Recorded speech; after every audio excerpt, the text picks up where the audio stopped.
శివాయ. ఓం నమో నారాయణాయ. నరదృష్టి నివారణ కాల భైరవాయ నమో నమః. హరి ఓం. నమస్తే అస్తు భగవన్ విశ్వేశ్వరాయ మహాదేవాయ త్రయంబకాయ త్రిపురాంతకాయ త్రికాగ్నికాలాయ కాలాగ్నిరుద్రాయ నీలకంఠాయ మృత్యుంజయాయ సర్వేశ్వరాయ సదాశివాయ శ్రీమన్మన్మహాదేవాయ నమో నమః. హరి ఓం. మా ఛానల్కి స్వాగతం. చూస్తున్న వీక్షకులకు ప్రేక్షకులకు ప్రియ కాల భైరవ భగవద్బంధులకి స్వాగతం పలుకుతూ మమ్మల్ని ఎంతగానో ఆదరిస్తూ ఉండబడినటువంటి ప్రియ సోదర సోదరి మణులు అందరికీ కూడా అందరికన్నా ముందస్తుగా మహాశివరాత్రి పండుగ శుభాకాంక్షలు. 16/2/2025 నుండి 28/2/2025 వరకు పుట్టినటువంటి వారందరికీ కూడా ముందస్తుగా జన్మదిన శుభాకాంక్షలు. గతంలో వివాహం చేసుకున్న వారికి వివాహ వార్షికోత్సవ శుభాకాంక్షలు. ద్వాదశ రాశుల్లో గ్రహ గమనాలు ఒకసారి వీక్షింపచేద్దాం. వృషభ రాశిలో దేవగురు బృహస్పతి సంచార స్థితి, కన్యరాశిలో కేతు సంచార స్థితి, కుంభరాశిలో రవి బుధ శని సంచార స్థితి, మీనరాశిలో రాహు సంచార స్థితితో ద్వాదశ రాశుల్లో గ్రహ గమనాలు ఈ విధంగా ఉన్నాయి. తులారాశి వారికి ఎలా ఉండబోతుందో ఈ వీడియోలో సవివరంగా సంపూర్ణంగా తెలుసుకుందాం. తులారాశిలో ఏ నక్షత్రాలు వస్తాయనగా చిత్తా నక్షత్రంలోని 3వ పాదం, 4వ పాదం, స్వాతి నక్షత్రంలోని 4 పాదాలు, విశాఖ నక్షత్రంలోని 1, 2, 3 పాదంలో కలిపితే తులారాశి అవ్వడం జరుగుతుంది. చాలామందికి పుట్టినటువంటి కాల సమయంలో డేటా ఆఫ్ బర్త్లు లేనటువంటి కారణం వలన పేరు యొక్క మొదటి అక్షరాన్ని అనుసరిస్తూ ఆ రాశిని తెలుసుకునే ప్రయత్నం చేద్దాం. రా, రీ, శ్రీ, రు, రే, రో, తా, తి, తు, తే అక్షరాల వారందరూ తులారాశి జాతకులే. తులారాశి యొక్క అధిపతి శుక్ర భగవానుడు. వీరికి రాశి నుండి పంచమ స్థానంలో బుధాదిత్య రాజయోగం, అక్కడే శనితో కలిపినటువంటి రవి సంచార స్థితి ఉండడం వల్ల నూతనంగా వివాహం అయిన వారికి సంతాన యోగం, పిల్లల యొక్క చదువులు, పిల్లల అభివృద్ధిలో ఎంతో కష్టపడుతూ వాళ్ళని చదివించాలి, స్థిరపరచాలని చెప్పి తల్లిదండ్రులు నానా తంటబడుతూ ఉంటారు.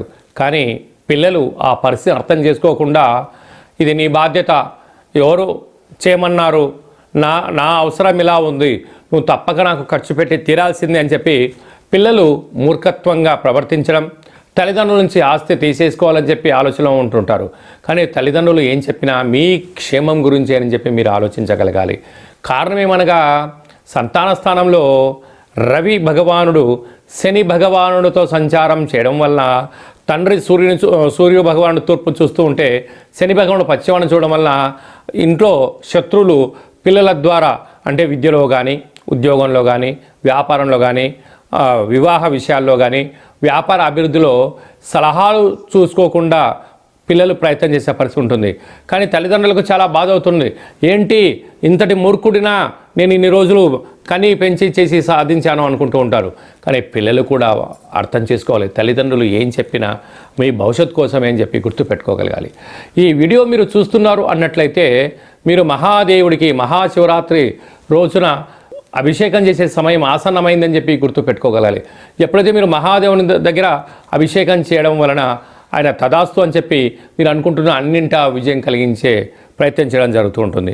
కనుక ఈ తులారాశి వారందరూ నవధాన్యములతో పాలలో నానబెట్టి మహాదేవుడికి అభిషేకం చేసినట్లయితే సకల గ్రహ దోషం తొలగి ఐశ్వర్యం తులారాశి వారి సొంతం కాబోతుంది.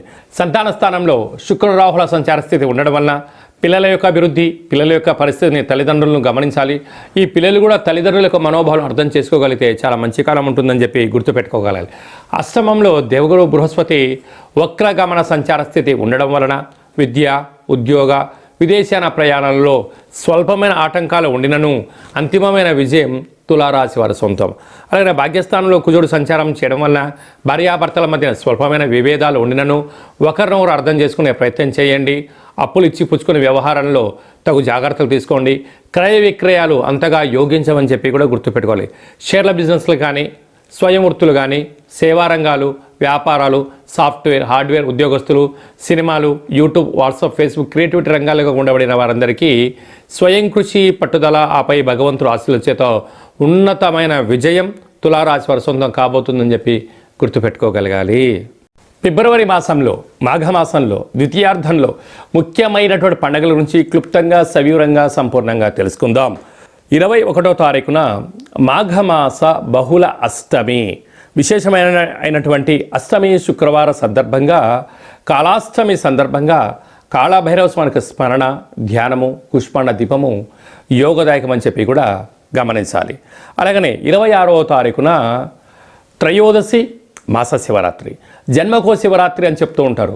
11 మాసాలలో 11 మాస శివరాత్రులు, ఒక్క మహాశివరాత్రి పండుగ సందర్భంగా మనమందరం కూడా మహాదేవుడికి యథాశక్తిగా భగవంతుడికి ఫలం, పత్రం, పుష్పం, తోయం అన్నట్టుగా యథాశక్తిగా భగవంతుడికి ఒక కృతజ్ఞతాభావంగా జలంతో అభిషేకం చేస్తే ఆయుష్, పంచామృతాలతో అభిషేకం చేస్తే ధన సంపద, అలాగే మనకు కింద 16 పండ్లు పైన 16 పండ్లు ఎలా ఉంటాయో 16 రకములైనటువంటి ద్రవ్యాలతో అభిషేకం చేయడం వల్ల అపార కుబేర సంపన్నులు అవుతామని చెప్పి గమనించగలగాలి.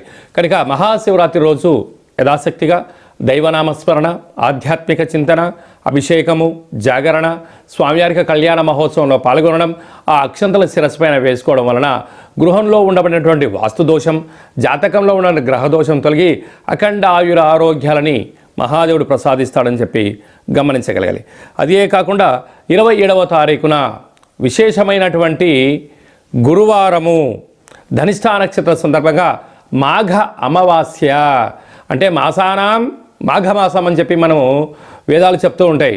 ఆమా కావై అంటుంటారు. ఆషాఢ మాసం, కార్తీక మాసం, మాఘము, అలాగా ఈ 4 మాసాలు అద్భుతమైనటువంటి మాసాలు కనుక ఈ మాఘ అమావాస్య రోజున దేవుడికి స్మరించడం, అలాగనే సముద్ర స్నానం, దీపం దానం చేయడము, ఇంట్లో కూష్మాండ దీపాన్ని ఏర్పాటు చేసుకోవడం, నారికేల దీపాన్ని ఏర్పాటు చేసుకోవడం, అంటే అమావాస్య తిథి ఎందున గగనంలో చంద్రభగవానుడు శూన్యమవ్వడం వలన ఇంట్లో మనం అష్టముఖ స్వరూపమైనటువంటి కూష్మాండ దీపం పెట్టడం వలన గృహంలో ఉండబడిన అష్ట కష్టాలన్నీ తొలగిపోయి అష్ట ఐశ్వర్యం స్వాగతం పలుకుతామని చెప్పి గమనించాలి. ఇలాగ కుదరలేనటువంటి వారందరూ ఈ కింది నెంబర్ సంప్రదించినట్లయితే, మీ గోత్రనామాలు పంపించినట్లయితే మాఘాష్టమి అమావాస్య తిథి ఎందున కాళభైరవ స్వామి యొక్క దేవాలయంలో మీ పేరుపైన గోత్రనామాలతో అర్చన చేయడం, అభిషేకం చేయడం, కుష్మాండ దీపాన్ని ఏర్పాటు చేయడం, కాళభైరవ సౌభాగ్యం ముడుపును ఏర్పాటు చేస్తూ స్వామివారి యొక్క ఆశీస్సుల కోసం వీడియో కాల్ ద్వారా చూపించి ప్రసాదాన్ని ఇంటికి పంపించడం జరుగుతుందని చెప్పి గమనించాలి. అలాగే మహాశివరాత్రి సందర్భంగా మన యొక్క దేవాలయంలో మహాదేవుడికి రుద్రాక్ష స్వరూపమైనటువంటి ఆ రుద్రాక్షలతో భగవంతుడికి తులాభారాన్ని ఏర్పాటు చేయడం, అలాగనే అక్షర తులాభార మహోత్సవ కార్యక్రమాన్ని కూడా ఏర్పాటు చేయడం జరిగింది. అంటే భగవంతుడికి ఫలం, పత్రం, పుష్పం, తోయం ఎలా చెప్పుకుంటామో యథాశక్తిగా ఒక 27 సార్లు ఓం నమ శివాయ అనేటువంటి నామాన్ని రాసిన పత్రాలతో మహాదేవుడికి అక్షర తులాభార మహోత్సవ కార్యక్రమాన్ని ఏర్పాటు చేయడం జరిగింది.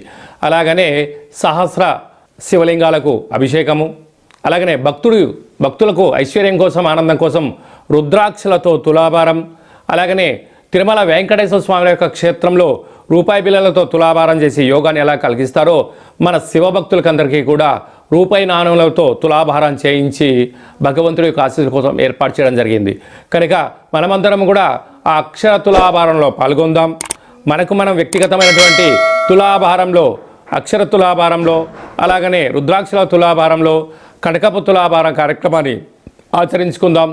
రాలేనటువంటి భక్తులందరూ కూడా వీడియో కాల్లో మీరు అందుబాటులో ఉండగలిగినట్లయితే, ఈ గోత్రనామాలు వాట్సాప్లో పంపించగలిగినట్లయితే మీకు వీడియో కాల్లో చేయించి ఆ కనకపు తులాభారాన్ని, అక్షరపు తులాభారాన్ని, రుద్రాక్షల తులాభార మహోత్సవ కార్యక్రమాన్ని ప్రత్యక్షంగా వీక్షించవచ్చు అని చెప్పి కూడా గమనించాలి. కనుక మహాదేవుడి యొక్క ఆశీస్సుల కోసం అందరము మనస్ఫూర్తిగా ఓం నమ శివాయ నామాన్ని స్మరణ చేద్దాం, ఉపవాసం ఉందాం, ఆరోగ్యాన్ని కాపాడుకుందాం, గ్రహదోషాలు తొలగించుకుందాం అని చెప్పి విన్నపం. కనుక ఆసక్తి గలవారు మీ గోత్రనామాలు ఈ కింది వాట్సాప్ నెంబర్ పంపించగలిగినట్లయితే అభిషేకము, హోమము, కాళభైరవ హోమ కార్యక్రమం చేయించి తులాభార కార్యక్రమం చేయించి కూడా ప్రసాదాన్ని కొరియర్ ద్వారా తమరికి అందజేయడం జరుగుతుందని చెప్పి గమనించాలి. ఇంకనూ మనం మాఘమాసంలో విజయం సాధించగలగాలి అన్నట్లయితే ఈ యొక్క పాత్ర కంచు పాత్ర అంటారు. అంటే ఈ యొక్క పాత్రలో 12 రాసులు అచ్చు వేయడం జరుగుతుంటుంది. ఈ పాత్రను మనం ఇంట్లో ఉంచుకొని ప్రతిరోజు ఉదయము సాయంత్రం పూట పూజ చేసిన తదనంతరము ఇలా ఒక్కసారి శబ్దం చేస్తే ఓంకార శబ్దం రావడం జరుగుతూ ఉంటుంది.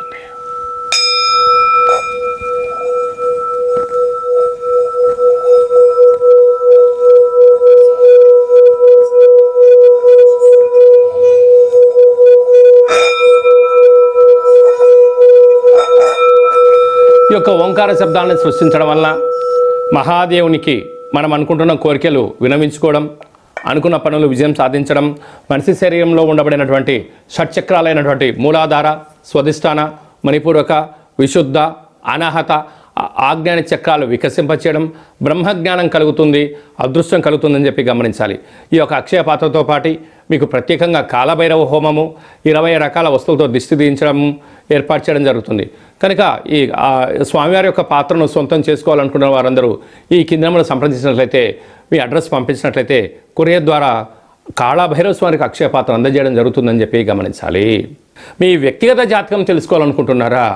మీ పేరు, పుట్టినటువంటి తేదీ, నెల, సంవత్సరం, సమయం రాసి పంపించినట్లయితే 100 సంవత్సరాల జాతకాన్ని సవివరంగా, సంపూర్ణంగా, క్లుప్తంగా వ్రాయించి పంపించి మీరు పుట్టినప్పుడు గ్రహ గమనాలు ఎలా ఉన్నాయి, ప్రస్తుతం ఎలా ఉంటున్నాయి, రాబోయే కాలంలో ఎలా ఉండబోతున్నాయో సవివరంగా, సంపూర్ణంగా తెలియజేయడం జరుగుతుందని చెప్పి గమనించాలి.